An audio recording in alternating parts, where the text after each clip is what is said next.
Hello.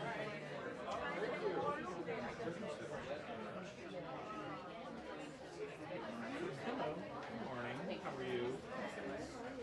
Hi. Wow. How are you picking and choosing?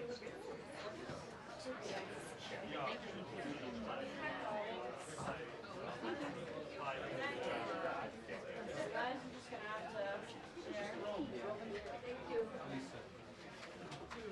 Just do it. Pick one pass it back. Yeah. Thank you. Like college. Like college. There's copies of the test pack. Do you remember those days? Wasn't that long ago. Do you ever look at the other people's and what they get?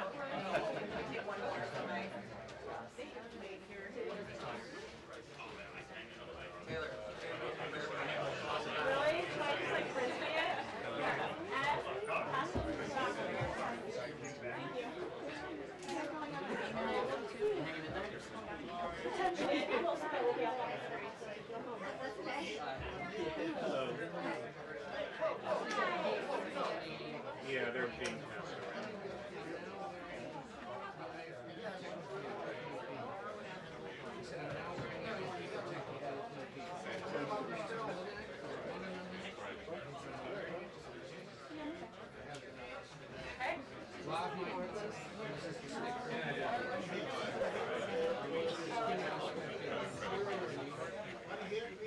Thank you guys so much. What an adventure it is this morning. Thank you very much. Yeah. Good. Hello. I'm fine. Will the president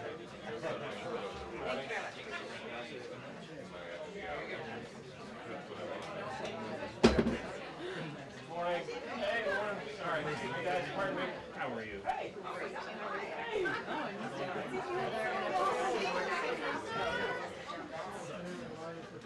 You can see.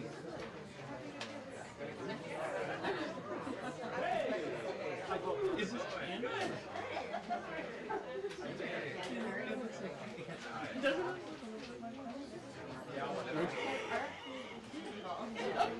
This is actually bridging lots of different stuff.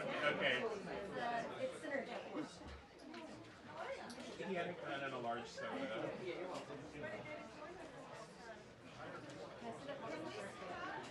It's good. There's like nothing to do.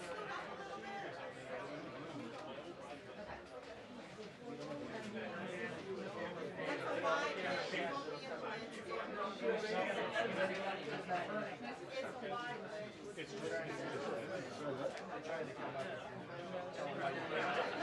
This goes on. Gotta be able to see the whole room. Thank you.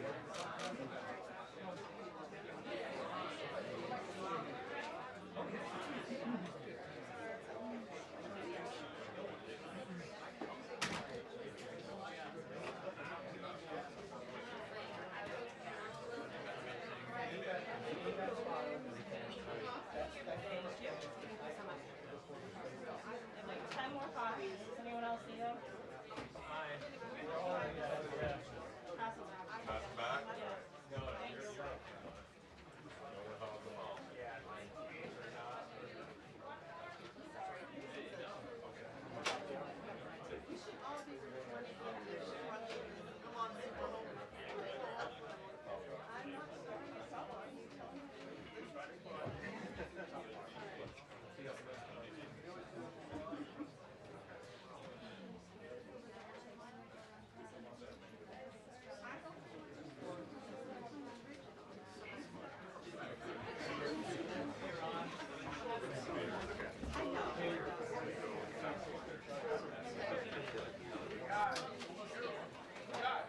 Last time.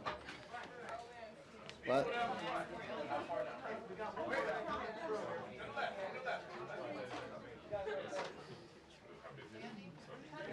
Everybody good?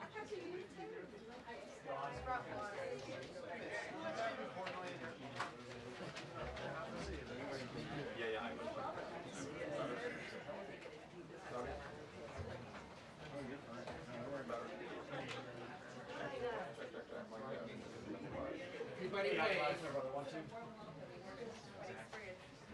Thank you.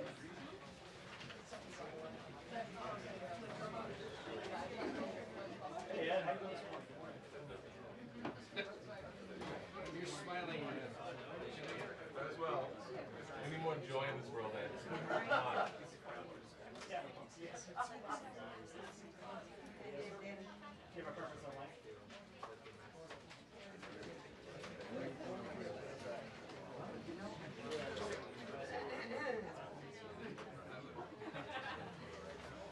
I will like it.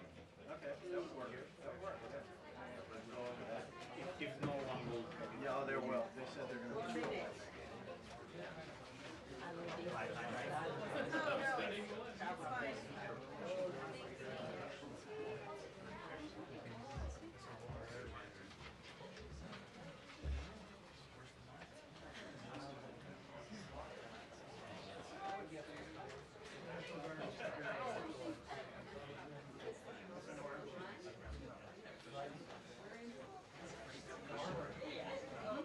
National Guard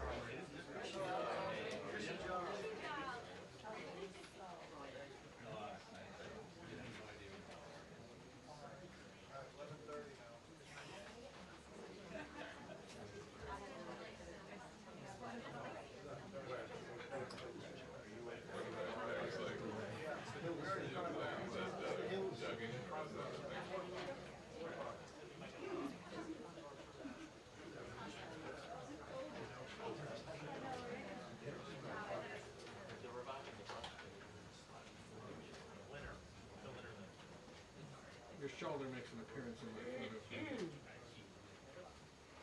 Dana and Bill, good morning to you once again. You're right, this issue will be front and center when the president arrives here in the press briefing room in the next few minutes. You can imagine quite the crowd in here. A lot of focus, of course, will be the president's comments on his plan and his words to tackle a crime rate here in D.C. that he believes is unacceptable. Murders, carjackings, robberies, we have seen all sorts of crimes in D.C. since the pandemic. While numbers appear to peak in 2023, we have seen a dip, but the president still believes that the crime in the district, the nation's capital, is still unacceptable. What do we expect to hear from the president today? One will be whether or not the National Guard will actually be deployed on the streets of D.C. Fox hearing up to 1,000 National Guard officials, troops will be made available, but whether that number holds or if it's rolled out all at once is yet to be seen. Over the weekend, we saw a number of federal law enforcement agencies, ICE, CBP, FBI, ATF, out on the streets with D.C. Metro Police, also looking into what's happening on a daily basis. Just over the weekend in Navy Yard, it's a beautiful part of D.C., right near where the Washington Nationals play. We saw a fight break out, lots of teenagers, gunshots, and from that we also saw the city impose a juvenile curfew because so much of the focus data has been on the younger offenders in the district and whether or not the penalties have been too light for those people, 14, 15, 16, who may be committing crimes. I remember we saw a number of carjackings from the last 2 years or so where it was shocking to find out that it would be a 14 or 15-year-old that would rob somebody at gunpoint and, of course, make off with the vehicle as well. We know that the new U.S. Attorney for D.C. has also been urging the City Council to come in and stiffen some of those penalties. But one of the biggest questions also will be about whether or not the president will have such authority to do what he's likely to unveil here. The White House already giving out a fact sheet of what they say is some of the arrests that were made over the weekend with the help of additional federal law enforcement sources. But one of the other questions would be whether or not we see Congress try to rein in some of D.C.'s self-governing authority that dates back several decades. It's something that Republicans up on the Hill have talked about for a long time, but may not have had the votes to do just that. D.C. has a Democratic mayor, Muriel Bowser, who had been critical of Trump in the past, especially after what happened in early of 2021. But since then, they seem to have found somewhat of a working relationship. She was on another network over the weekend in which she said that the president would be in his authority to send the National Guard out to help with D.C. police, to help with law enforcement. But we've also heard from other D.C. officials, including the sole delegate of D.C. up on Capitol Hill, who believes she does not believe the president has such authority. So obviously the focus will be on what the president is able to implement, what kind of time frame he's looking at. The White House putting out this fact sheet, basically comparing the murder rate of D.C. to other world capitals, looking at Columbia, looking at London, and whether or not those numbers would be acceptable. There's been a lot of talk also about crime this year compared to years past. D.C. police, as well as the mayor's office, has been trying to point that crime is still down from what they saw just a few years ago, but crime before the pandemic still a major issue. And like we talked about the incidents over the weekend, it is still everywhere, whether you're even just leaving the White House, going up in the National Mall area, 8th Street corridor. If you've been to D.C., there is a lot of this area that is absolutely still under a concern for D.C. police. There's also been a question about resources, how many officers left the force after the pandemic. Dana, we'll see if the president weighs in on this, as well as his upcoming summit with Russian President Vladimir Putin on Friday. Dana.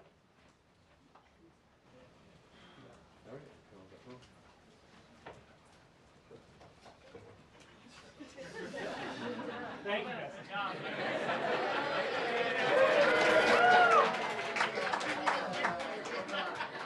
All right, Gabe, no pressure.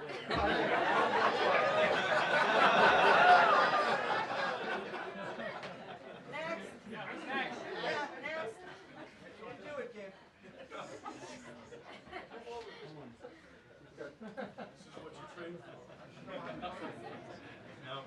I'll watch it.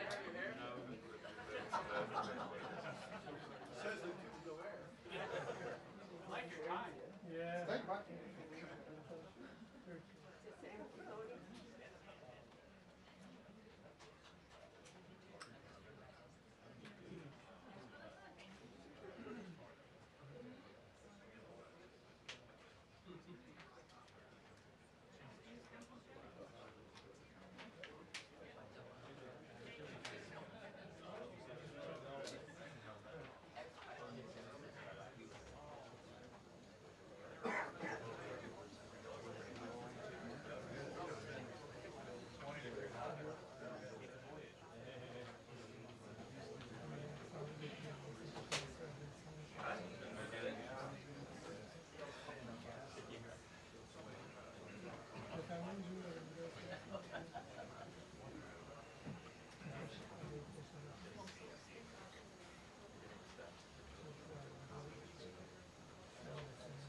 about how this deployment of the National Guard might be undertaken. As you said, the administration already deploying nearly 500 federal officers over the weekend and just handing out a fact sheet detailing some of the arrests that they've made. But according to DC police data, crime in the district has been 56% since this time last year. Now, there are a lot of questions about has the president considered deploying National Guard troops here? Where might they be deployed? The mayor has been brought into these plans according to a source close to her office. So we're waiting to hear right now, in a few moments, what the president plans to do with that fact sheet handed out by the administration thus far. And a post on social media several hours ago, the president saying that DC will be, quote, liberated today. Now, of course, not the only topic that we expect to hear from the president. Preparations are underway for the high-stakes meeting between President Trump and Russian President Vladimir Putin. A major unanswered question right now. Will President Zelensky be invited to that summit on Friday in Alaska? And what types of concessions might the Russians be prepared to undertake? The president suggesting that Ukraine might have to cede some territory. Of course, that is something that the Ukrainians have long said that they would not be willing to do. So that, along with many other questions on the board, and also reaction to the judge's ruling yesterday.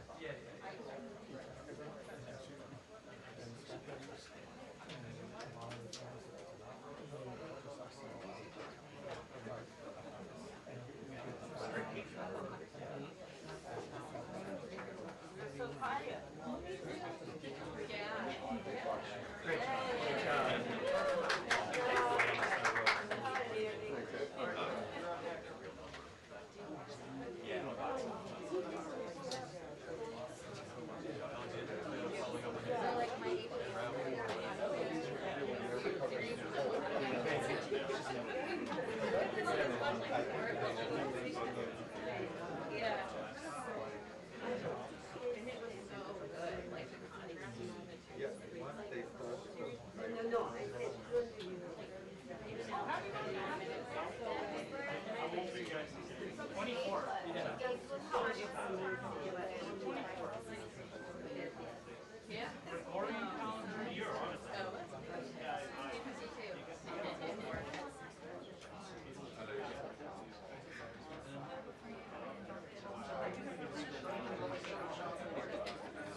Do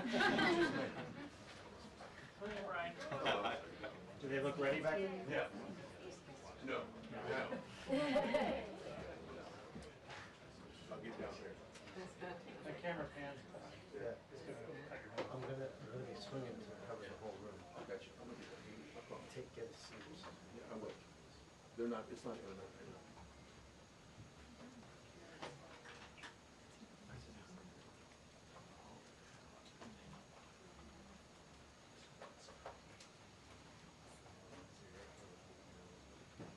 I will get out of the way, I promise you. My big head's not gonna block any camera.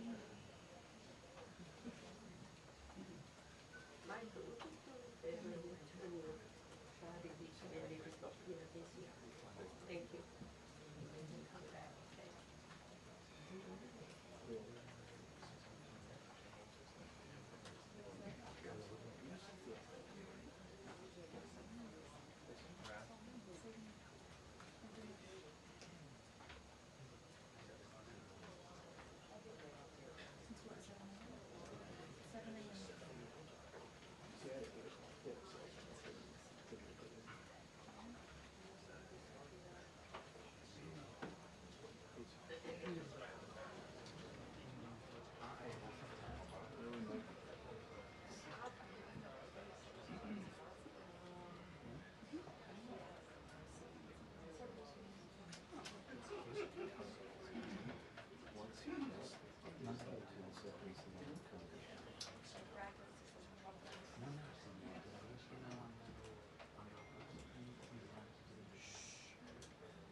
What time?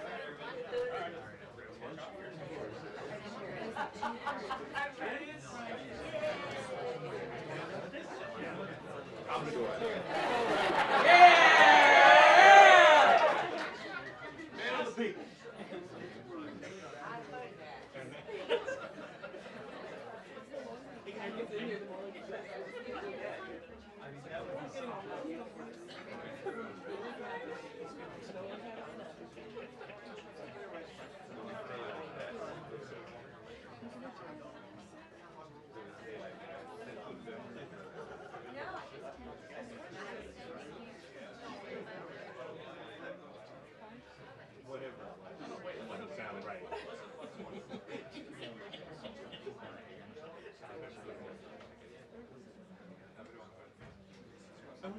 All right. They made no official announcements, so I don't know whatever you heard will come from them. So it's still on standby. Thank you very much. Thank you. And everyone will love my second question today that I'm going to ask the president. They're going to love it. Everybody in here will love it. They'll applaud it. That's great. Whoa. But I was out. I never know. There was literally something that went across the way.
Vale, perfecto, pues lo sí,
I'm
off camera. Can you hear me?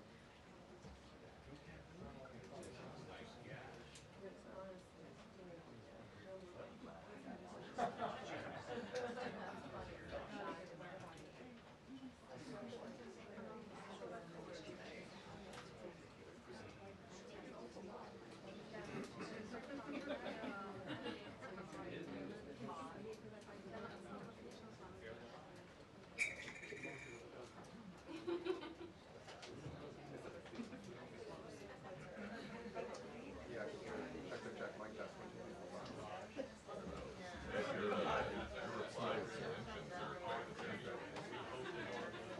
All kinds of personalities down there.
Until the briefing. 2 minutes.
Wow.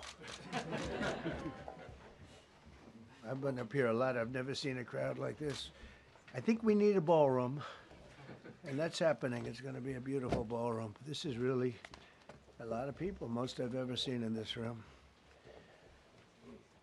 And we're here for a very serious purpose, very serious purpose. Something's out of control, but we're going to put it in control very quickly like we did on the southern border. I'm announcing a historic action to rescue our nation's capital from crime, bloodshed, bedlam, and squalor, and worse. This is Liberation Day in D.C., and we're going to take our capital back. We're taking it back under the authorities vested in me as the President of the United States, I'm officially invoking Section 740 of the District of Columbia Home Rule Act. You know what that is? And placing the D.C. Metropolitan Police Department under direct federal control, and you'll be meeting the people that will be directly involved with that. Very good people, but they're tough, and they know what's happening, and they've done it before. In addition, I'm deploying the National Guard to help reestablish law, order, and public safety in Washington, D.C., and they're going to be allowed to do their job properly. And you people are victims of it, too. You know, you're reporters, and I understand a lot of you tend to be on the liberal side, but you don't want to get mugged and raped and shot and killed. And you all know people and friends of yours that happened. And so you can be anything you want, but you want to have safety in the streets. You want to be able to leave your apartment or your house where you live and feel safe and go into a store to buy a newspaper or buy something.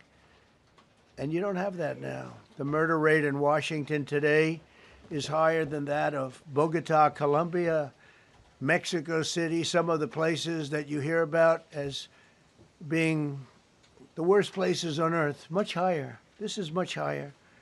The number of car thefts has doubled over the past 5 years, and the number of carjackings has more than tripled. Murders in 2023 reached the highest rate probably ever. They say 25 years, but they don't know what that means because it just goes back 25 years. Can't be worse. Our capital city has been overtaken by violent gangs and bloodthirsty criminals, roving mobs of wild youth, drugged out maniacs and homeless people. And we're not going to let it happen anymore. We're not going to take it. Just like we did on our southern border. Nobody comes through our southern border anymore. 3 months in a row, we had zero. I don't know if that's right, but the people that do the work, it's a very liberal group of people, actually, and they actually said zero for the last 3 months. Nobody thought a thing like that was possible. And, you know, when you take a look at numbers, I just saw some charts. These are different cities throughout the world. Red is, okay, the red is a place called Washington, D.C. Look at these. Baghdad we doubled up on Baghdad. Panama City, Brasilia, San Jose, Costa Rica, Bogota, Colombia, heavy drugs. Mexico City, I mentioned, Lima, Peru, all double and triple what they are. So do you want to live in places like that? I don't think so. I don't think so. And I think the people in this room, if you wrote correctly, you'd see, look at the kind of numbers we have. D.C., 41 per 100,000, number one that we can find anywhere in the world. Other cities are pretty bad, but they're not as bad as that. Is that where you want to live? The reporters of the world? Juvenile offenders and crimes against persons, as they say.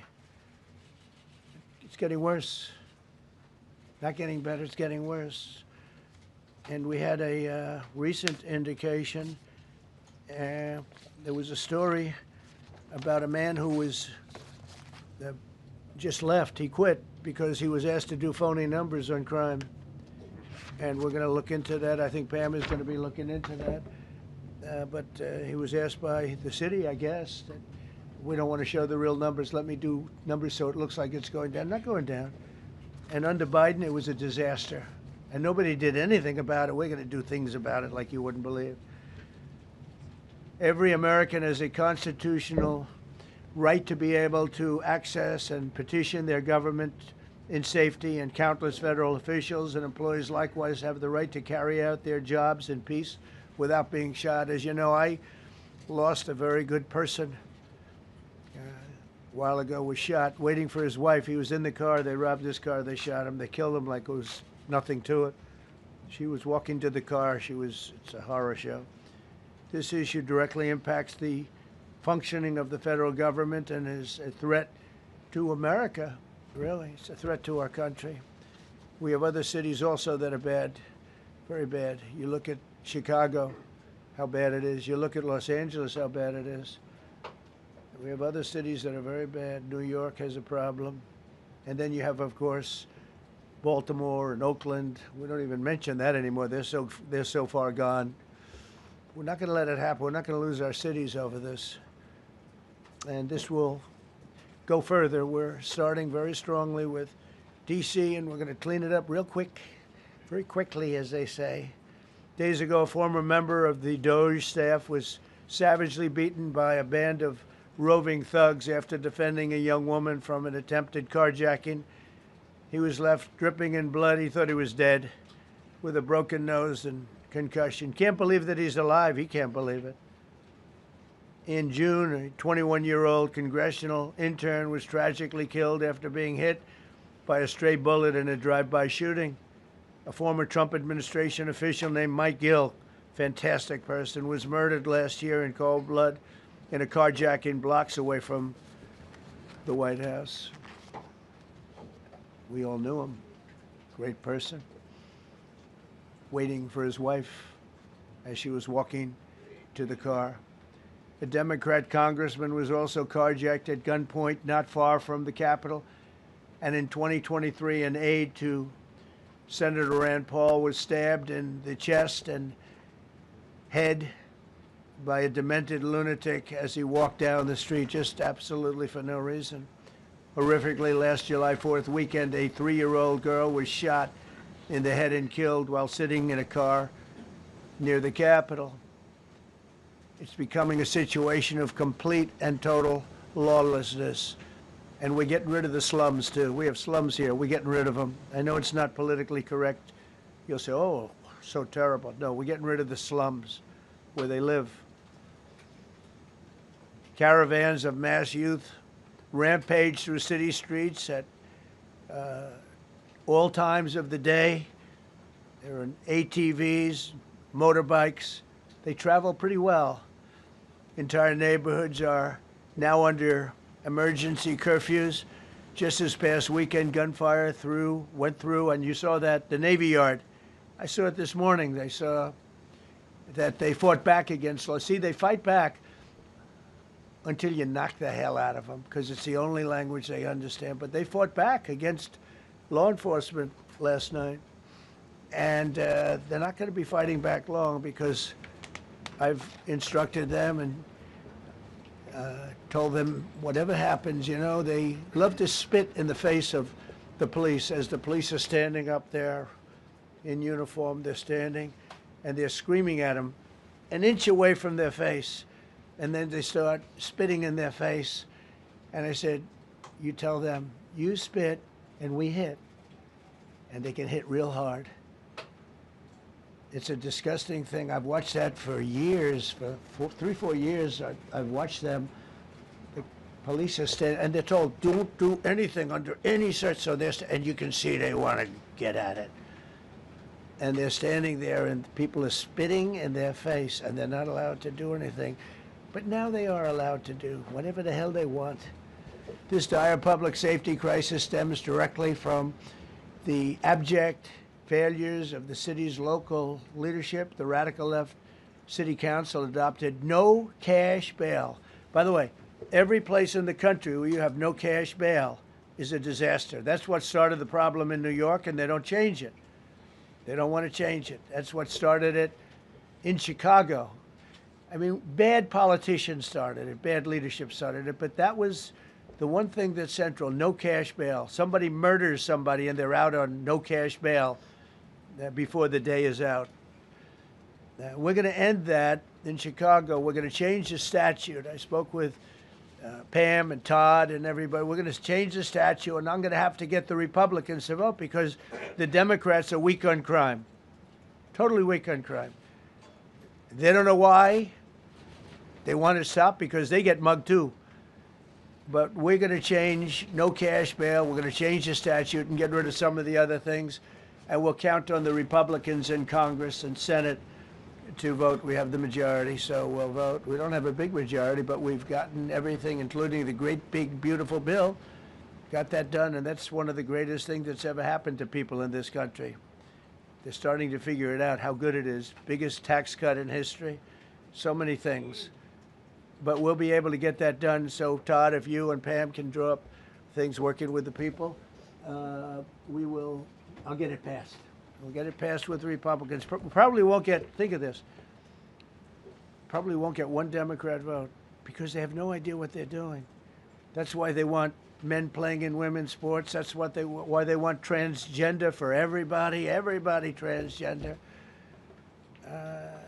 And they just got walloped in an election, in a landslide, and they haven't changed one thing. I saw the other day the certain gentleman who was a very well-known politician, Democrat, was fighting like hell that men should be allowed to play in women's sport. They just don't get it. They said it's an 80-20 issue, and I think it's a 97-3 issue. And I don't know who the three are. I've never heard anybody nobody's ever come up to me, sir, you have to let men play in women's sports. You have to do it, sir. Nobody's ever approached me. I don't know where this issue even comes from. Never seen anything like it. But they turned our nation's capital into a sanctuary jurisdiction. That's the other thing. We have to get rid of sanctuary cities as quickly as possible. We're going to do it, too. We have to. Because it's sanctuary for criminals. Releasing illegal alien gang members onto the streets. In 2022, nearly 70% of criminals arrested in Washington went unprosecuted. That's not going to happen with the group we have standing aside and standing behind me. And at the Metropolitan Police Department, it's now reached a small number relatively compared to what it was, but it's thousands of people. You know, we have thousands of police. I was told today, sir, they want more police. I heard a number, 3,500 police. That's a lot of police. 3,500. I thought they were going to say, we only have 30 policemen or women. He said, we have 3,500. We need more. You don't need more. That's so many. I never heard. That's like an army. How could you need more than 3,000? It just happened 2 minutes ago. Sir, they've requested more police. Oh, what do they have? About 3,500. I said, 3,500? This is not a big area. It's ridiculous. What you need is rules and regulations, and you need the right people to implement them. And we have the right people here, that I can tell you. Look at the border. Biden said there's nothing you can do. Kamala was the border czar. She never called one of the Border Patrol agents who are great. ICE is great. Never spoke to anybody. Never went there. But she was the border czar. And everybody said it was impossible to fix. I fixed it in 3 months. No, really. I fixed it the first week, but really fixed it over the last couple of months. And I mean, literally to a point where, as I said, 0 illegals entering our country in the last 90 days. Pretty amazing. It's time for dramatic action. We're going to do the same thing over here. It's going to be a very safe city very soon. We're not looking to take years, because a lot of people die in years. And we've got incredible people in this country, except we have to allow them to do their job. And that we will deliver like nobody's ever delivered before. I actually think it's easy. You know, if you're competent, it's easy. If you're incompetent, it's impossible. But I'm very competent. Last week, my administration surged 500 federal agents into the district, including from the FBI, ATF, DEA, Park Police, the U.S. Marshal Service, the Secret Service, and the Department of Homeland Security. You know, a lot of nations, they don't have anything like that. They got some police, and they're rough police. They don't have DEA, ATF, FBI, Park Police, the U.S. Marshal Service, Secret Service, Department of Homeland Security. They got some police, but they're rough police, and they do their job. They don't have crime. We're not going to have crime either. They made dozens of arrests, and that's what starts to happen. Again, cashless bail. Watch what we do with that. Today, we're formally declaring a public safety emergency. This is an emergency. This is a tragic emergency. And it's embarrassing for me to be up here. You know, I'm going to see Putin. I'm going to Russia on Friday. I don't like being up here talking about how unsafe and how dirty and disgusting this once beautiful Capitol was, with graffiti all over the walls. It's another part of it, by the way, because we're talking about safety, but we're also talking about beautification. We have the most beautiful, potentially, capital in the world. We always had. But people come from Iowa, they come from Indiana, they come and then they get mugged. Not going to happen. Keep coming, because by the time you get your trip set, it's going to be safe again, and it's going to be clean very quickly. We're going to replace the medians that are falling down all over the roads. We're going to replace the potholes. We're going to put a nice new coat of asphalt over the top. No, we don't have to rip the road out and spend 7 years building a new road because they cut everything. Because some designers said, well, we need a 1/4 inch more turn for safety reasons. No, we're going to do it right. We're going to get it done quickly. So today we're declaring public safety emergency in the District of Columbia, and Attorney General Pam Bondi, who's fantastic, is taking command of the Metropolitan Police Department as of this moment. And I'll be making the appropriate notifications to Congress and to the mayor, our new DEA administrator, who's one of the top in the country. He better be Terry. If you're not, I'm going to get rid of you so fast. Terry Cole. Terry, thanks. Very good. We just got him. Most highly recommended person. And you'll be designated as the interim federal commissioner of the Metropolitan Police Department. Okay? And you run them tough. They're good. You have a lot of good people. You have people that shouldn't be there. You also have people that shouldn't be there. They got in there because of woke. But you have a lot of great police. And those people are the ones that want to help you. This city will no longer be a sanctuary for illegal alien criminals. We will have full, seamless, integrated cooperation at all levels of law enforcement, and we'll deploy officers across the district with an overwhelming presence. You'll have more police, and you'll be so happy because you'll be safe. When you walk down the street, you're going to see police, or you're going to see FBI agents. We're going to have a lot of agents on the street. You're going to have a lot of essentially military, and we will bring in the military if it's needed, by the way. We're going to have National Guard. But Pete Hegseth will tell you about it. We will bring in the military if needed. People say, oh, that's so terrible. He's going to bring in, it's been used many times over the years. I don't think we'll need it. I think we've got so many great people, including the people that are in the police department with proper leadership. They'll immediately begin massive enforcement operations targeting known gangs, drug dealers, and criminal networks to get them the hell off the street, maybe get them out of the country, because a lot of them came into our country illegally. They shouldn't have been allowed in. They come from Venezuela. They come from all over the world. We're going to get them the hell out. They won't be here long. But some of these people, a lot of them, are homegrown criminals. And these are bad people. These are rough people. And this is just a list of some of the people that were given to me today that were criminals removed from the D.C. streets this weekend. They were rough and tough. But we're rougher and tougher. Look at these people here. Nothing, you know. They're not going to be your local school teacher. Look at this guy. He has killed people numerous times. They're not going to be an asset. They will never be an asset to society. I don't care. I know we all want to say, oh, they're going to be rehabbed. It's not going to be rehabbed. I'm going to ask Doug Burgum to come up and say a couple of words because he's in charge, as you know. He's Interior, but he's in charge of the U.S. Park Police. And I've heard so many great things about the Park Police. They're proud of it. They've been there for a long time. Their families oftentimes grow into the roles. They love the country. They love this area. So, Doug, could you say a few words, please? Thank you, Mr. President. On behalf of the U.S. Park Police, this is the oldest federal police force in the nation. They were formed in 1791 by none other than President George Washington. They've got the awesome responsibility of protecting our nation's most sacred monuments. In the National Mall, Washington Monument, Jefferson Memorial, Lincoln Memorial, Statue of Liberty, and out west, the Presidio and the Golden Gate area. These folks have tens of millions of visitors a year, the kind of people that President Trump's talking about that come from around the country and around the world to see our sacred and learn about our history and our sacred monuments. They've been doing a fantastic job, but they are so pleased, the rank and file, that President Trump is now allowing them to enforce the law. As those of you that live in the city may know that the circles and the triangle parks that are spread throughout DC are actually federal park property. So the U.S. Park Police also have responsibility for that. These became littered with homeless camps under the Biden administration. All of you saw that. Since President Trump's executive order on March 27th, making DC safe and beautiful again, the U.S. Park Police have removed over 70 homeless camps.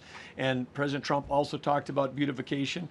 They're stopping and enforcing the laws against graffiti on our monuments. They've removed over 80 specific attacks against our history with graffiti on our monuments. So they continue to do a great job, whether it's in their vehicles, on foot, or on the mounted police that you see around the National Mall.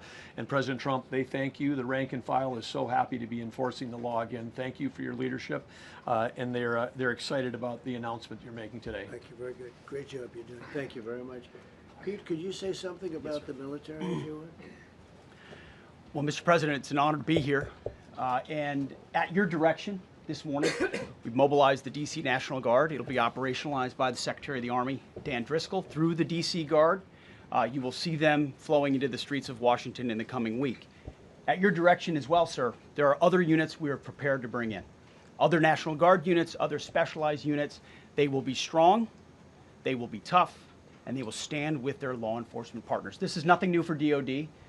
As the President noted, at the border, we've got 10,000 troops down there who've been operating in defense cooperation areas, defense zones, where there's zero illegal crossings because of troops on strikers scanning the border. We've been protecting other people's borders for 20 years. It's about time we protect our own. And we're working with ICE and CBP. In Los Angeles, we did the same thing, working with the California National Guard, working with ICE officers. ICE officers deserve to do their job and not be attacked. We will work alongside all DC police and federal law enforcement to ensure this city is safe, this city is beautiful. And as I always say about President Trump to the troops, he has their back. And my message to the National Guard and federal law enforcement in Washington is, we have your back as well. Be tough, be strong, we're right behind you. Thank you, Mr. President. I'm going to ask Pam, because she's now, as you heard me say, she's really in charge of a lot of what we're talking about. She's done an incredible job. People are going to start to see the fruits of her labor. And Pam, maybe you could say a few words about what we're talking about here. Sure, President. Let me be crystal clear. Crime in D.C. is ending and ending today. We are going to use every power we have to fight criminals here. President, thank you for caring about our capital. Families come here every summer. Our museums are free. We have the National Zoo. We have the National Gallery. D.C. should be a place where everyone can come and feel safe. Behind me and to my side, we have some of the best career law enforcement and prosecutors in the country who are ready to take this on. As the President said, Terry Cole is going to be supervising the Metro Police Department. Gaddy Serralta, our U.S. Marshal, is going to be supervising command and control, the entire operation.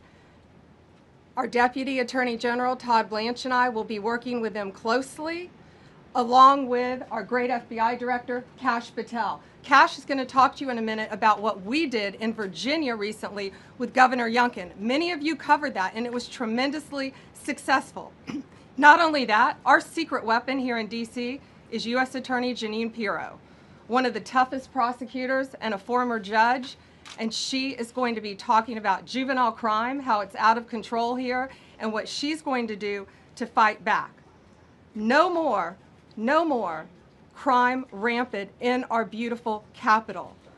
No more teenage girls beating a disabled man to death. No more of that. No more drive-bys. We're going to do everything we can. And working with the ATF Director Driscoll and Commander of the Army, we're going to all work together. That's what we all do in this room. We work together, we fight. Do not underestimate one person in this room. We're going to make D.C. beautiful. We're going to make D.C. safe again. One other thing, just at the wharf a few days ago, the area of the wharf, Terry Cole reached out to me, not even nightfall, on the weekend, where so many families and tourists go. A guy's overdosing from fentanyl on a park bench in the middle of families around. They administer Narcan and saved his life. No more of that. The President of the United States is going to clean up D.C., and we're going to be there to help him, and we're going to be successful. Thank you. Thank you, Ben.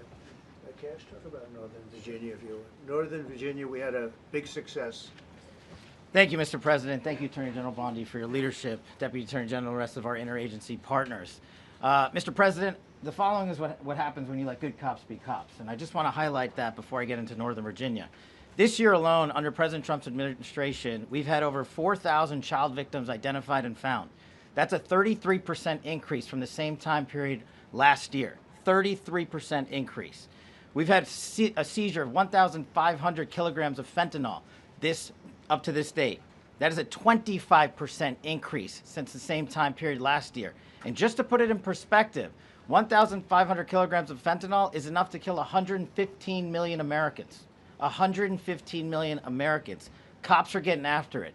The FBI has arrested 19,000 people this year alone. Thanks to President Trump's administrations, that's double than where we were this time last year. And we have also arrested 1,600 people who have committed violent acts against children. 270 of them are human traffickers of children. Mr. President, this is what happens when you have great leadership at the Attorney General with Pam Bondi, your administration's priority of protecting the homeland and protecting American citizens and protecting our children, and the murder rates are plummeting. We are now able to report that the murder rate is on track to be the lowest in U.S. history, in modern recorded U.S. history, thanks to this team behind me and President Trump's priorities. And how do we do it? And what are we going to bring to D.C.? What we did in Northern Virginia, thanks to Terry Cole and Governor Youngkin and the team, we stood up a task force out in my Northern Virginia field office, and we said, let's let good cops be cops, let's get them the intelligence and what they need, and let's get the red tape out of their way, and let's get DOJ partnered up with us to bring great prosecutions, and that's exactly what we did. In 1 month, we arrested 545 violent felons. 545 in the state of Virginia, thanks to Governor Youngkin's partnership. And that simplicity in law enforcement is what's coming to Washington, D.C. When you let good cops be cops, when you give them the intel they need, when you work with our Homeland Security Task Force, when you work with Terry and Gaddy and I go way back to Miami, these guys are great leaders of the respective departments and law enforcement capacities. And when you have the DOJ and President Trump driving behind this mission, we are going to clean up Washington, D.C., and we're going to do it the right way, the lawful way, and we're going to make sure Washington, D.C. is safe again. Thank you, Mr. President. Thank you, Attorney General. Thank you very much. Thank you, Cash. So the process begins right now. It actually started over the weekend, and we confronted a lot of very bad people. But it's going to be something that will be pretty amazing to you as you watch it. And I think most of you say it's a beautiful thing to do it right.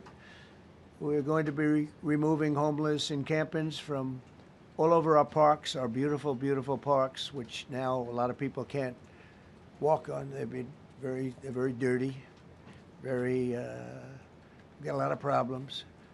But we've already started that. We're moving the encampments away, trying to take care of people. Some of those people, we don't know how they even got there. Some of those people are from different countries, different parts of the world. Nobody knows who they are. They have no idea, but they're there. We're getting rid of the people from underpasses and public spaces from all over the city. There are many places that they can go, and we're going to help them as much as you can help. But they'll not be allowed to turn our capital into a wasteland for the world to see. The Metropolitan Police Department and the federal authorities will be supported in the effort, a really big effort, the 800 D.C. National Guardsmen that we'll put on, and much more if necessary, much more.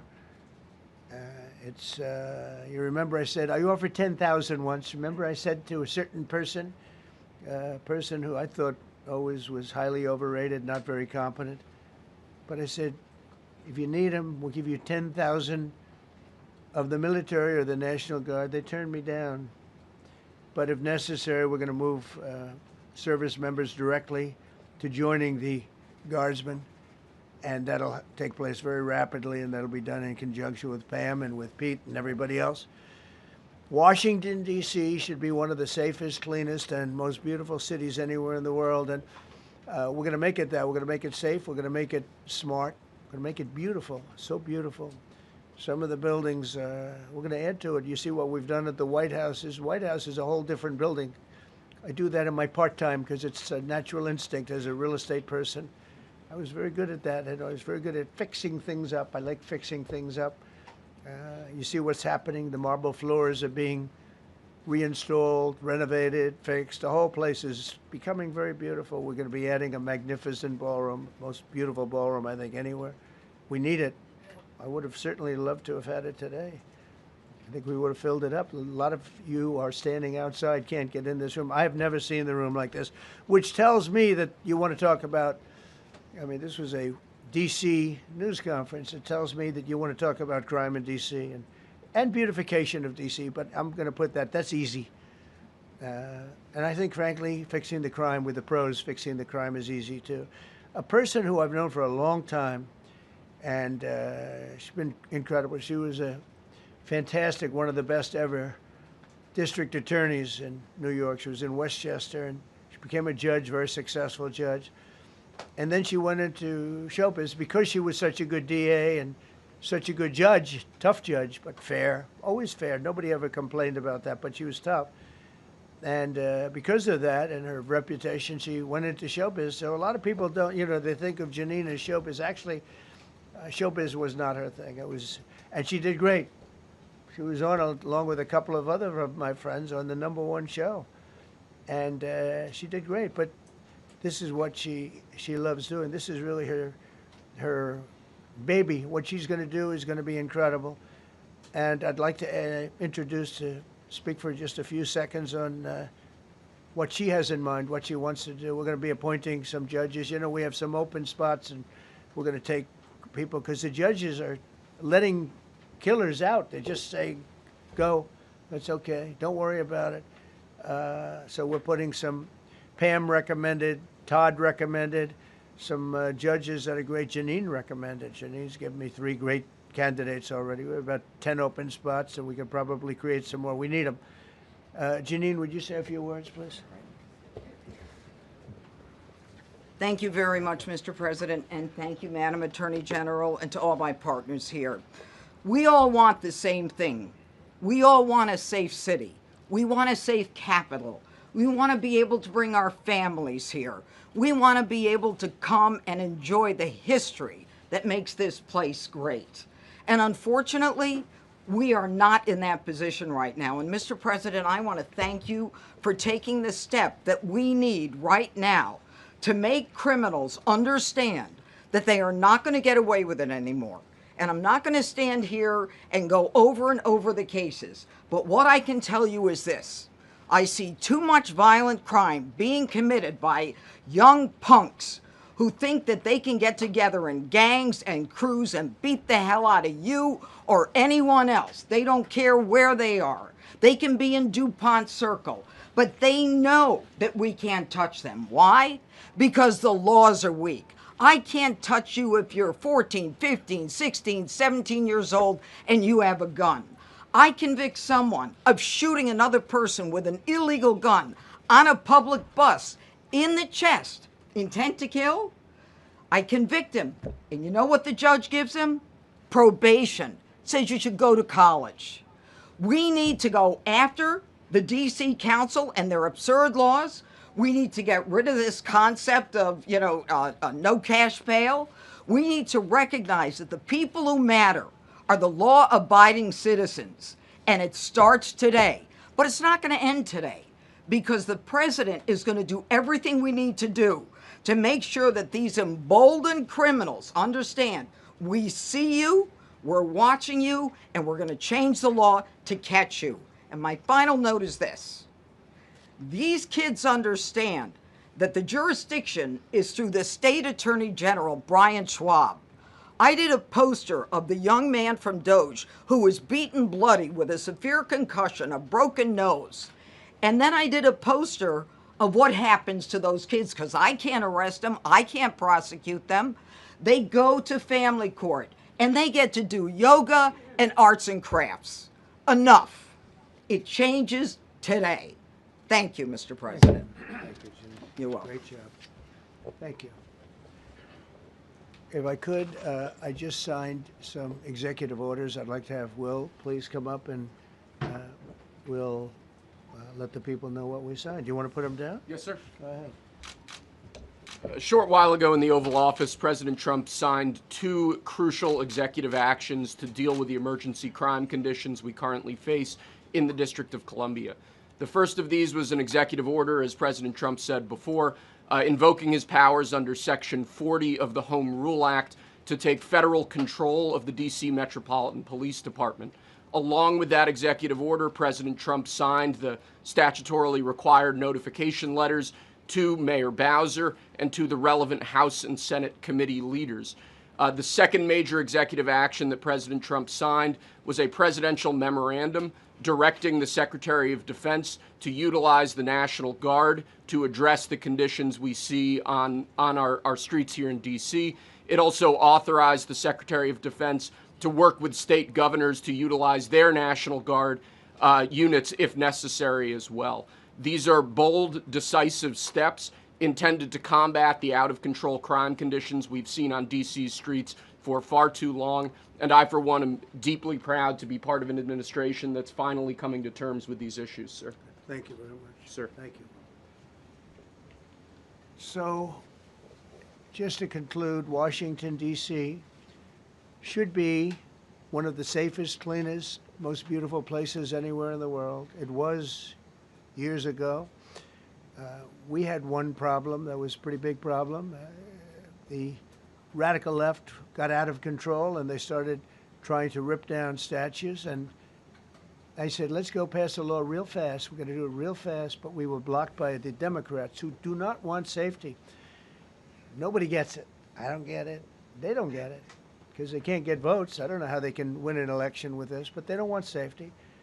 And I found an old statute, very old, early 1900s, that said if you so much as touch or even think about destroying a statue or a monument in Washington, D.C., you go to jail for 10 years with no probation, no anything. In other words, slightly different than we have today. Today we have cashless bail. Today you get jailed 10 years. No curtailed sentence, 10 years. And we took it out. Nobody used it. It was never used because, you know, it's harsh. And you remember they started to rip down the statue of Abraham Lincoln. I said, that's a tough one to rip down. He was pretty good, Pam. I think he was pretty good. When the ropes started going around Abraham Lincoln to pull him down, Andrew Jackson, others, and they were heading to the Jefferson Memorial, Thomas Jefferson. They're going to do a big number there. I said, it's time. And I signed that statute immediately. We had it updated. We made it use the same language, all passed by Congress. And I announced it's 10 years in jail, no probation, no anything, 10 years, no curtail sentence if you touch, so much as touch a statue in Washington, D.C. And it was an amazing sight, beautiful sight. Everybody just left. The ropes were hanging around Andrew Jackson, and there were 2 ropes around Abraham Lincoln. They left the rope, but everybody just left. And that was the last problem we ever had. You know, that was the last problem that we ever had with the statues. They were going wild, and somebody came to me and said, sir, in 1910, I don't want to give you an exact because you'll say, Donald Trump gave us wrong dates around like early on. You know, if I'm slightly off, they make you sound a little bad. So I won't put myself in that position. I won't put you in that position because I think everybody agrees with what we're doing today. But when I signed that thing, it was like a miracle. Everybody left. They were gone. They were starting to march down. They started the march toward Thomas Jefferson. And I figured he was always going to be safe. But they found something with him, and they found something with Abraham Lincoln. And even in the name George Washington in California, numerous places changed the name of George Washington High School and various other places. They took George Washington's name. This was a sick, woke culture that I think we've largely ended. And a lot of those people that were woke are now turning out to be the opposite. I won't go so far as to say MAGA. It's a very special category. But they've gotten out of that. But we have people that love this country, and they love this really beautiful capital. It is. I flew over it the other day, and I said, what a beautiful place. But if there's crime all over the streets, when you get there, it doesn't look so beautiful. But we're going to make it beautiful again. We're going to fix it with crime, and we're going to also, as we're doing that, we're going to start doing things that we know how to do, that I know how to do better than anybody, I guess, because of my experience from previous life. But not only are we stopping the crime, we're going to clean up the trash and the graffiti and the grime and the dirt and the broken marble panels and all of the things they've done to hurt this city. And we're going to restore the city back to the gleaming capital that everybody wants it to be. It's going to be something very special. All of these people are really tough. Could I shake your hand, Gaddy, please? You're going to be so important here. You're going to be that guy. I hope I don't have to fire him in 2 weeks because he's too soft. I don't think he's too soft. If I do, I will, though. Is it okay? If you're soft, weak, and pathetic, like so many people, I will fire you so fast. You're not going to have to worry about that. No, I think you're going to do a fantastic job. And everybody in this room, they may not express it, but they all want that to happen. You know, they want to be safe, and they have families too. So it's an honor to have such a large group. I've done this for years now, hard to believe. I've never seen this room so packed. In fact, I'm sure it's a violation of every fire code. But we'll let you stay anyway. You're taking a chance. And with that, we'll say, maybe if you could, oh, wow.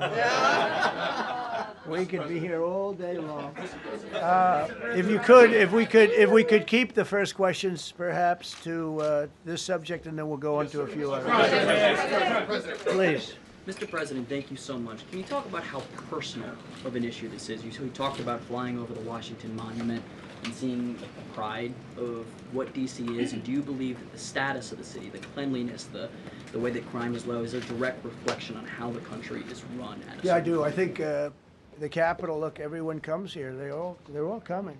All the leaders, they're all wanting to come. And I say it, I've said it again, but I'm really just quoting other leaders from NATO, from the Middle East, King of Saudi Arabia, Qatar, UAE. I was over there. We brought back $5.1 trillion of investment into our country. But a month and a half ago, I was at NATO. We had a great thing. They agreed to put up 5% instead of 2%. 2% they didn't pay, 5% is already paid.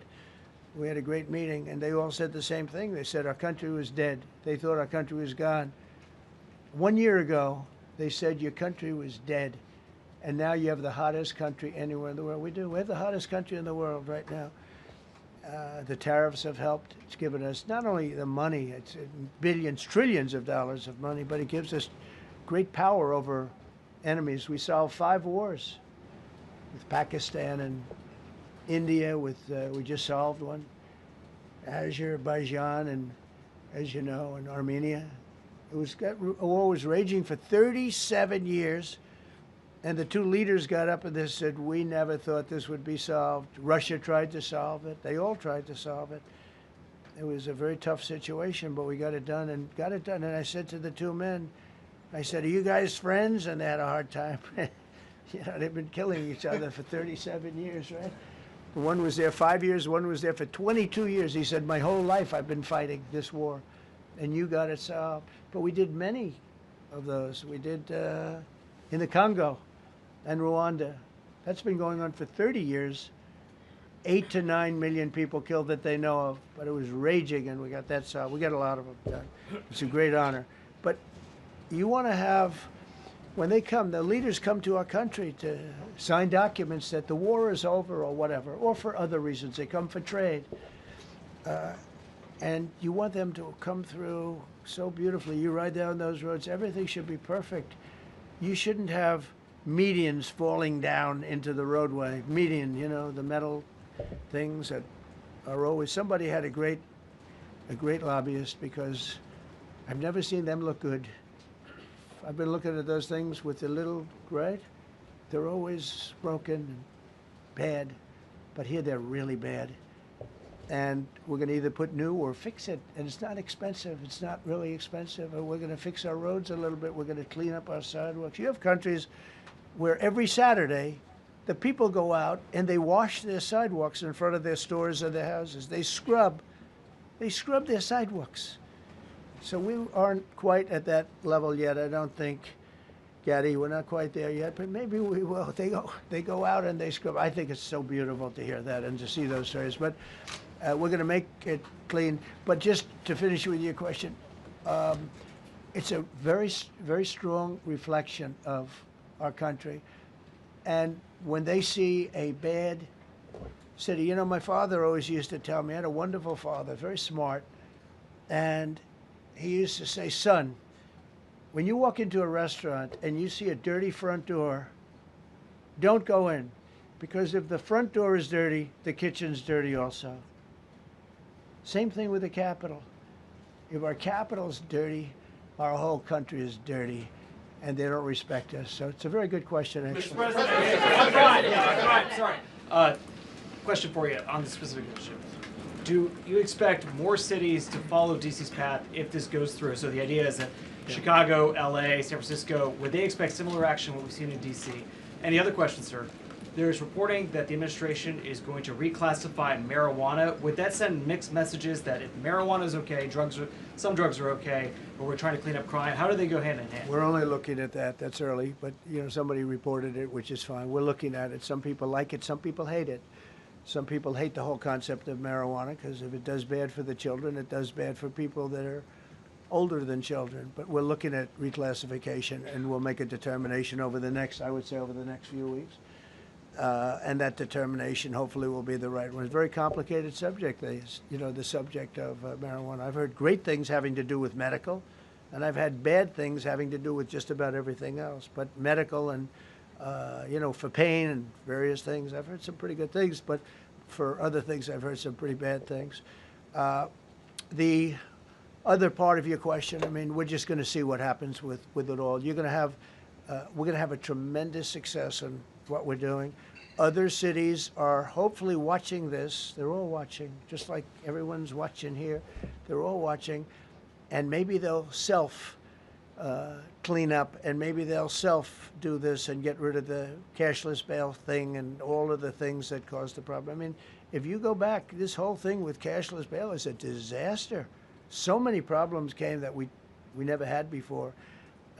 So they're watching us today, and if they don't learn their lesson, if they haven't studied us properly, because we're going to be very successful. I have zero doubt about that. It's going to be.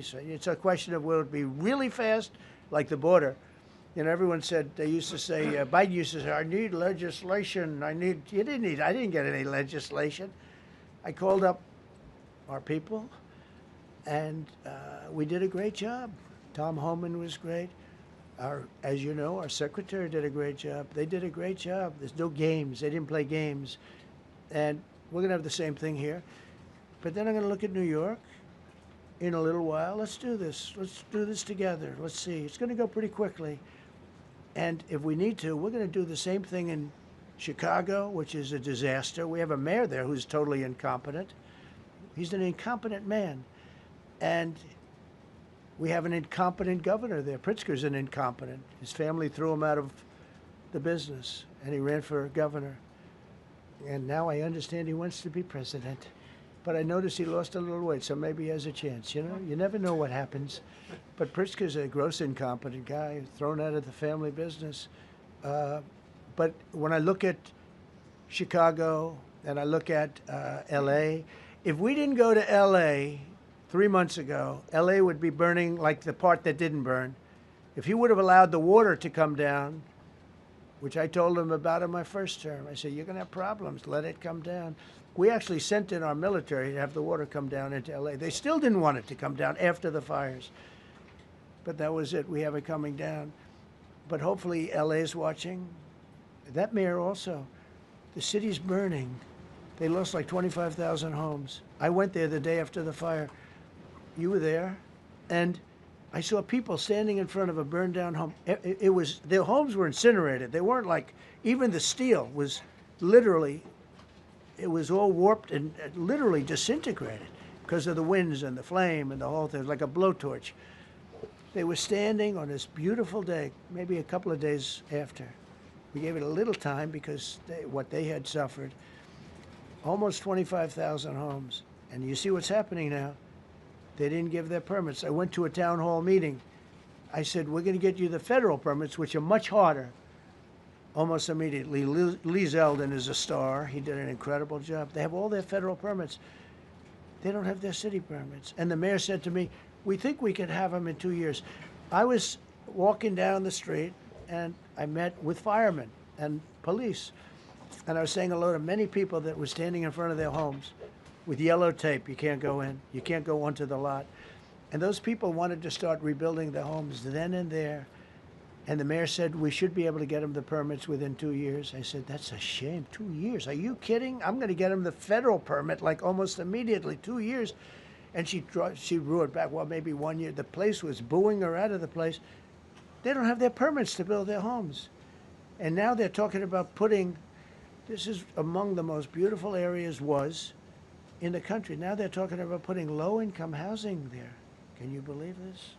I love low-income housing. I made money with low-income housing. I built low-income housing. I know more about low-income housing and luxury housing. I know about everything real estate.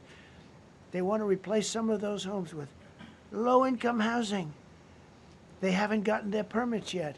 We've gotten all the federal permits, which are much tougher to get, and it was done almost immediately through Lee Zeldin and Federal Environmental.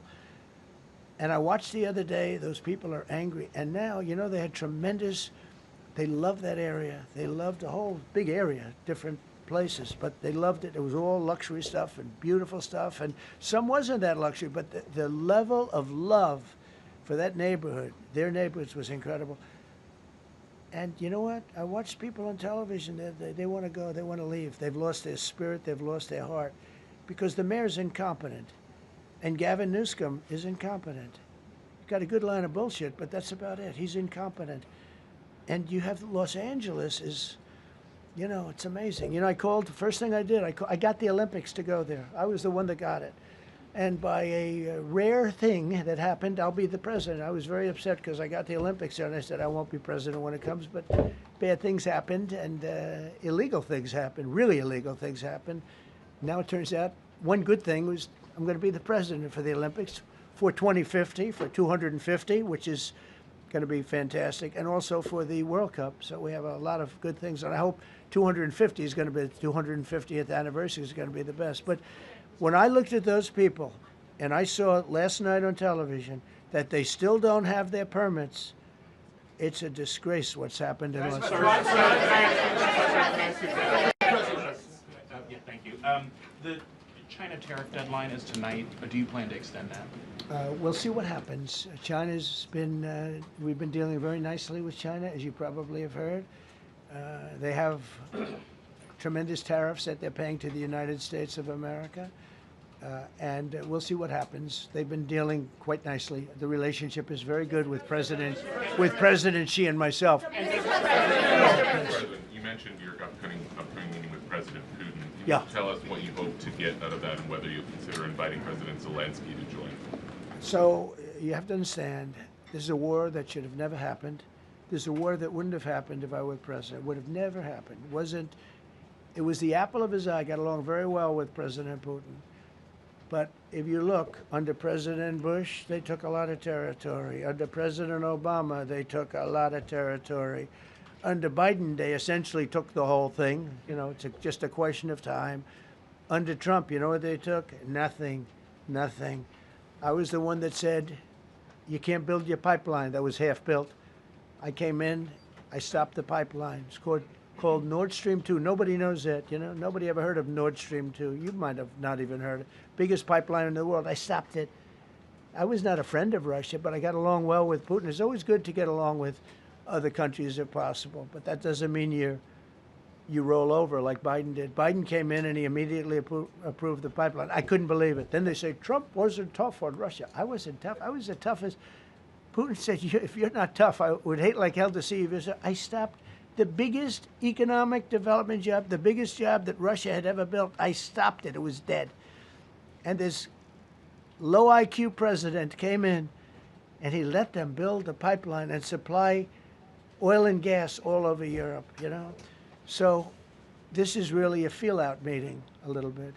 And President Putin invited me to get involved. He wants to get involved. I believe he wants to get it over with. Now, I've said that a few times, and I've been disappointed because I'd have like a great call with him, and then missiles would be lobbed into Kiev or some other place, and you'd have 60 people laying on a road dying. I said, that's cold, that's cold. But it's a violent war. 5,000 to 7,000 people a week are dying. And you know, there's nobody from here. They're all Russian and Ukrainian people, and some people from the cities, much smaller number, but still, those missiles do damage and they kill a lot of people, but mostly soldiers. And they're young soldiers, although in the case of Ukraine, they're getting much older. They're drafting 60-year-olds now. It's a terrible thing to witness, and I think I have an obligation. Look, this is Joe Biden's war. This is not my war. I made a deal with NATO a month ago. You covered it very accurately, actually. We don't pay anything anymore. You know, we're not paying anything. They are buying things from us, and NATO is paying us. I got it raised from 2% of GDP to 5%. And they're paying us for everything that we send. We're not paying. But Biden approved $350 billion. Europe has spent $100 billion. The money that's been spent and the death is incredible. It's the worst thing that's happened, by far the worst that's happened since World War II. So I'm going in to speak to Vladimir Putin. And I'm going to be telling him, you got to end this war. You got to end it. And he wasn't going to mess with me. This war would have never happened. You know, we had a discussion about it one time, and we never had that discussion again. Would have never happened. And when the election was rigged, and then Biden took office, which was barely took office, the auto pen took office, bad things started happening. Bad things, stupid things were said. And it ended up in a war. And you know, and I don't believe this will happen anymore because I have that pretty well covered. This could end up in a third world war. This could have been a third world war. I don't think that's going to happen now. But I thought it was very respectful that the president of Russia is coming to our country as opposed to us going to his country or even a third-party place. But I think we'll have constructive conversations. Then after that meeting, immediately, maybe as I'm flying out, maybe as I'm leaving the room, I'll be calling the European leaders who I get along with very well. And, you know, I have a great relationship, I think, with all of them. And I get along with Zelensky, but, you know, I disagree with what he's done. Very, very severely disagree. This is a war that should have never happened, wouldn't have happened. But I'll be speaking to Zelensky. The next meeting will be with Zelensky and Putin, or Zelensky and Putin and me. I'll be there if they need, but I want to have a meeting set up between the two leaders. I was a little bothered by the fact that Zelensky was saying, well, I have to get constitutional approval. I mean, he's got approval to go into war and kill everybody, but he needs approval to do a land swap because there'll be some land swapping going on. I know that through Russia and through conversations with everybody to the good, for the good of Ukraine. Good stuff, not bad stuff. Also, some bad stuff for both. So there's good and there's bad. But it's very complex because you have lines that are very uneven. And there'll be some swapping. There'll be some changes in land. And the word that they will use is, you know, they make changes. We're going to change the lines, the battle lines.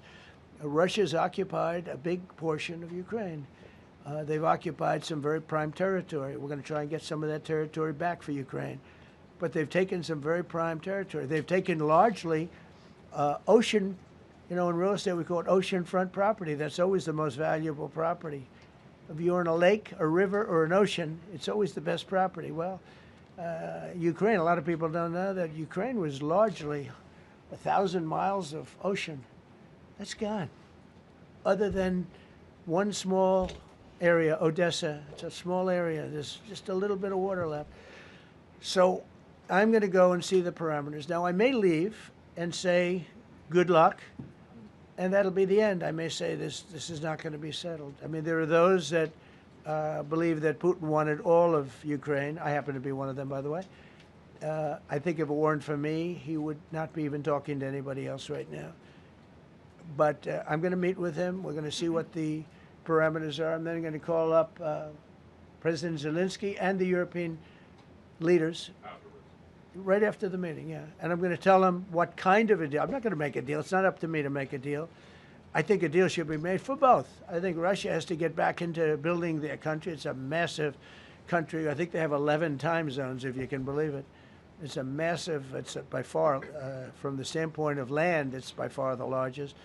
They have tremendous potential in Russia to do well. They're not doing well. Their economy is not doing well right now because it's been very well disturbed by this. It doesn't help when the President of the United States tells their largest or second largest oil buyer that we're putting a 50% tariff on you if you buy oil from Russia. That was a big blow.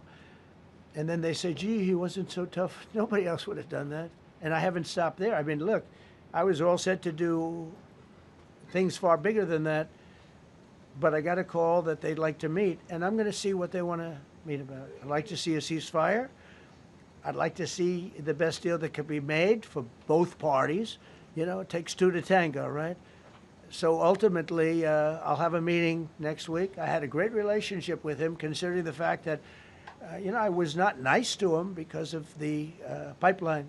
I ended the pipeline. I also gave the javelins. Do you ever hear of a javelin? Javelin is called a tank buster. They say that Obama gave them sheets and I gave them javelins. If it weren't for me, all those tanks that were destroyed at the first days of the war because the tanks got stuck in the mud, some commander made a better. You know, they would have been in Kiev in 4 hours, going down the highway. But a Russian general made a brilliant decision to go through the farmland instead. And they just had torrential rains, and the rains were so bad, and it was mud, and those tanks got stuck in the mud. I don't know who that general is, but knowing Vladimir, he's probably not around any longer because all those tanks were stuck in the mud, and they went along with the javelins. I gave them the javelins. You know that, right? I gave them javelins. They gave them sheets. But I'm going to meet with President Putin, and we're going to see what he has in mind.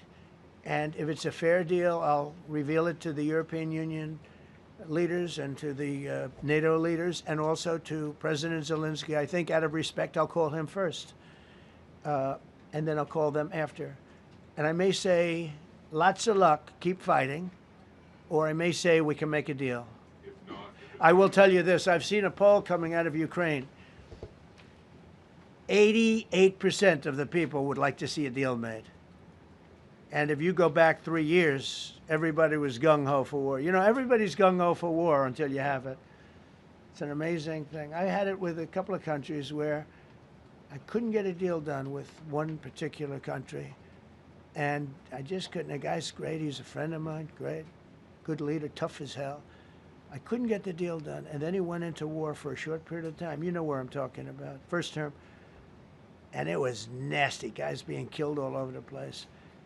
And he went through 1 week of war, and I was able to get the deal done. He said, this is nasty. Yes, please. Yeah, just to follow up on what you were saying there. First of all, Volodymyr Zelensky is not invited on Friday? He wasn't a part of it. I would say he could go, but he's gone to a lot of meetings. You know, he's been there for 3.5 years. Nothing happened. And what is the definition? I mean, do you want somebody that's been doing this for 3.5 years? What's the definition of a good deal? I'll tell you after I hear what the deal is. Because there could be many definitions. You know, you're talking about a very large and complex situation. Now, I tell you, the war that I just settled with Azerbaijan and with, as you know, and Armenia was almost as complex as this one, having to do with routes, trade. Meeting on Friday with Vladimir Putin? Well, we're going to have a meeting with Vladimir Putin, and at the end of that meeting, probably in the first 2 minutes, I'll know exactly whether or not a deal can be made. How will you know that? Because that's what I do. I make deals. Yeah, please, go ahead. Yeah, thank you, Mr. President. I'm going to ask you 2 questions, one about China, one about Russia, if I could. On China, your administration agreed to send the most advanced or advanced NVIDIA and AMD chips. No, obsolete. No. Obsolete chip.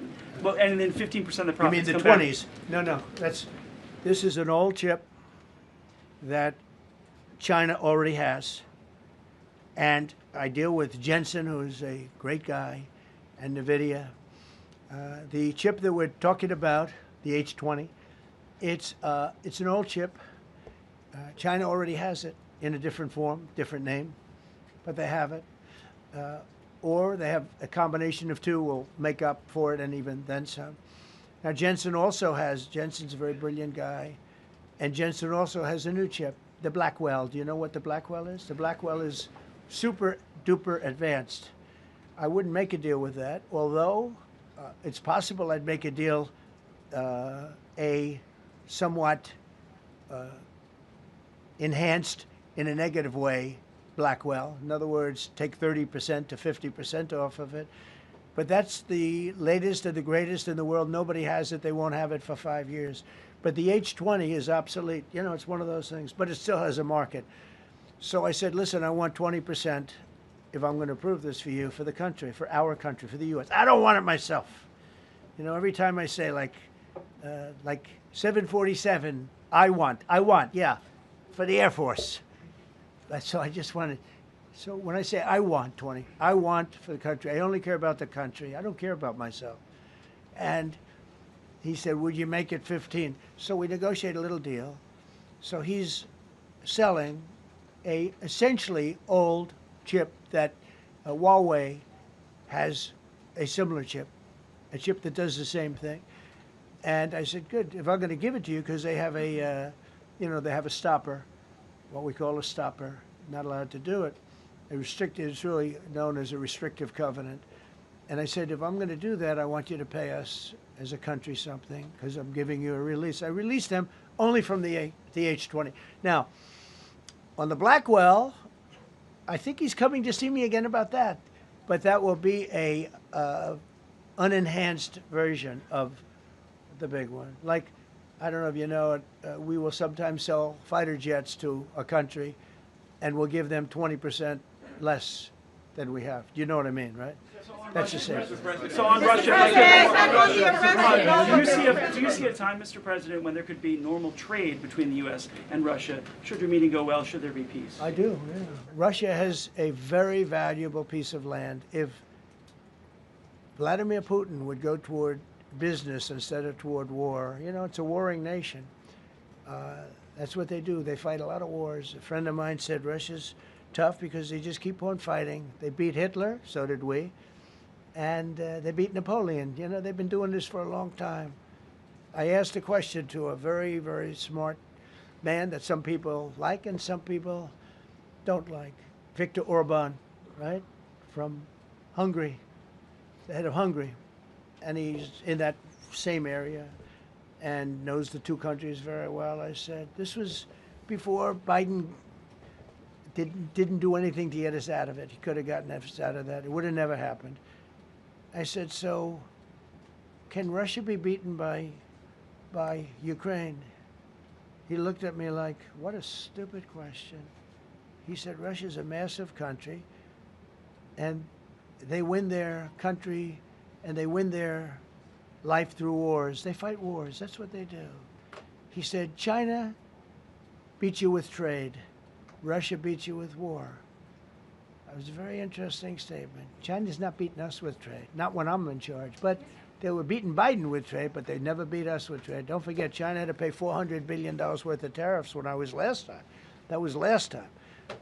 And if we didn't have COVID, all of this stuff we would be loaded. We're finding hundreds of billions of dollars of cash is pouring into our country now because of tariffs. And all we're doing is we're doing what they do to us.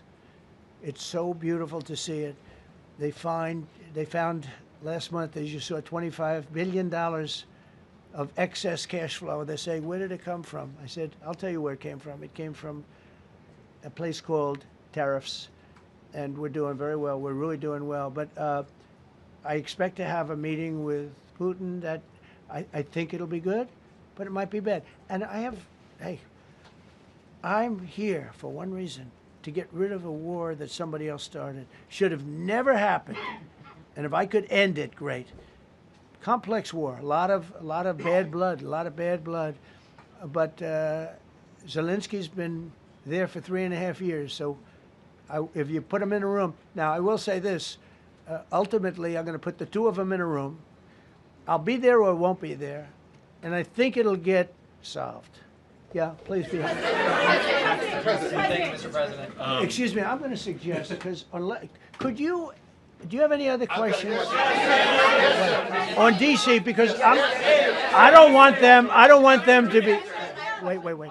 These are incredible people. I don't want them to be standing up here on subjects. Does anybody have a question of them? And then you guys can leave. Okay, a question, Brian, go ahead. Thank you, Mr. President. All right. And by the way, this is only on DC, and then they're going to leave because it's unfair to have them stand up here all day long. Brian. I've got two questions for you. First, about DC. This is personal for me as well. Last year, I was robbed on the streets by one of these teenage thugs. Had a gun, got away with it. Let's talk about the effort that between law enforcement, prosecutors, and judges, because it's a recycling belt. Like, these kids go, they don't fear the police. They know it. If you talk about how we've got to get these judges and put these kids behind bars, right. Adult crimes deserve adult penalties. And my second question, I'll after you answer that, please. You want me to answer it? Whoever wants to take it. Okay. It's real. Do you want me to answer it? Go ahead. Here's the problem. Assuming that they're 17 years, older than 17 years old, I can get the case. If they're under 18 years of age, I can only get the case if it's murder, rob one, rape, even if they shoot a gun but don't kill you, I can't get it. So the law has to be changed. As the president said, cashless bail. That has to be changed. All right, then even assuming I get the case, I get jurisdiction, I get a conviction, the DC Council has given the judges the ability to give probation on shootings. And so then it's up to them.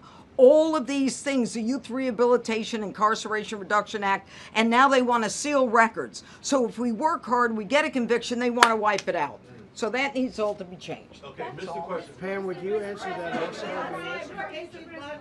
Yeah, and just back to that topic, let's be clear though, we're going to charge them and we're going to track every single thing they do throughout every step of the court process and report back to you and let all of you know what's happening to them, because the people who are prosecuting them, the judges who are trying them, they also need to be held accountable. Mr. President, you also made the comment. This is the most people we've ever seen in this briefing. I've never seen ever, right? Yeah. I've never seen any. Where's Caroline? Where's my superstar?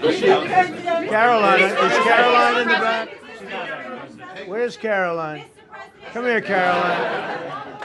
Come here, Caroline. Come here.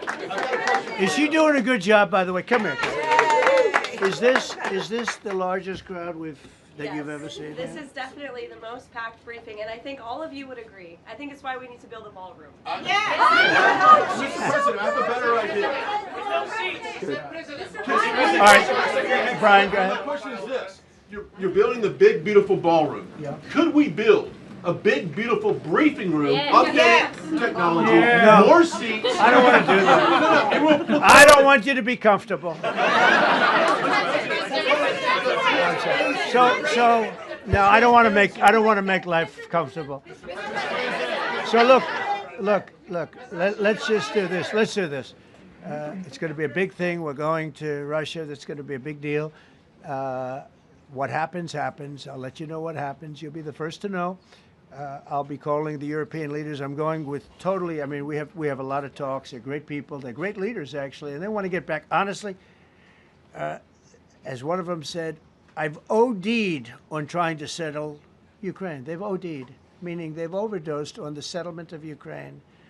Not a nice expression, but boy, is it accurate.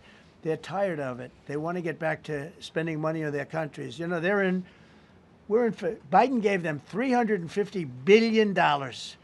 Europe gave $100 billion. It should be much more than that. Shouldn't have been that kind of, they should have had equalization, but they didn't. But you know what? Still a lot of money. They want to get back to building their own countries. They really want it resolved. My relationship with the European leaders, as you saw, is extremely good. Like it's perfect. It's beautiful. Wait. And we're going to try. I'll be in touch with them. I have 5 of them call me. You think it's easy? There are a lot of European leaders, but they rely on me. Very much rely on me. If it wasn't for me, this thing would never get solved until the last person breathing is dead. Would you talk to them before? Mr. President. Yeah, I did. I'm talking to them right now. So I'm talking to the European leaders. I'll be talking to President Zelensky. I'm going to get everybody's ideas. I go into that thing fully loaded right up there, and we're going to see what happens. Now, I think one of 2 things is going to happen. It's going to be a good meeting, and we'll go a step further. We'll get it done. I'd like to see a ceasefire very, very quickly. Very quick. I'd like to see it immediately, but I'd like to see it very quickly. And we're going to be dealing with the European leaders, and we're going to be dealing with President Zelensky, and hopefully we're going to have a great success. As far as this, what we did today, and I think you were here for D.C. more so than even Russia, because Russia will be, you know, we have a couple of days to go, but the Russia is going to be very interesting. But to me, what is very exciting, and we're going to take back our capital. We're going to make it beautiful again, but we're going to make it, more importantly, safe again. It's going to be so safe. It's going to be a model. And then we'll look at other cities also. But other cities are studying what we're doing. And you have some capable people in other cities. They can do it too. But we have a great group of professionals. We're going to have a safe, beautiful capital, and it's going to happen very quickly. Thank you all. Thank you all very much.